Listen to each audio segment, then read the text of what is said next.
সূর্যাস্তের পর ভুলেও এই কাজগুলি করবেন না, জীবনে নেমে আসবে আর্থিক সংকট। বাস্তুমতে এমন অনেক কাজ রয়েছে যেগুলি সূর্য ডোবার পর একেবারেই করা উচিত নয়। সূর্যোদয় ও সূর্যাস্ত মানে দিন ও রাতের সংযোগস্থল, তাই শাস্ত্রে এই সময়টিকে অত্যন্ত গুরুত্বপূর্ণ বলে মনে করা হয়। তাই সূর্যাস্তের পরে এমন অনেক কাজ আছে যেগুলি কখনোই করবেন না। এতে আপনার পরিবারে যেমন সুখ সমৃদ্ধি থাকবে না, তেমন আর্থিক উন্নতি করতে পারবেন না। এবার জেনে নিন সূর্যাস্তের পর কোন কাজগুলি করবেন না। সন্ধেবেলা ঘুমাবেন না। অনেকে সন্ধেবেলায়ও ঘুমিয়ে থাকেন। শাস্ত্রমতে সন্ধেবেলা ঘুমাতে নেই, কারণ এর ফলে তাদের বয়স কমে।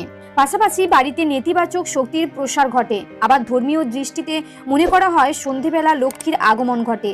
এ সময় পরিবারের সদস্যদের ঘুমাতে দেখলে দেবী রুষ্ট হয়ে চলে যান।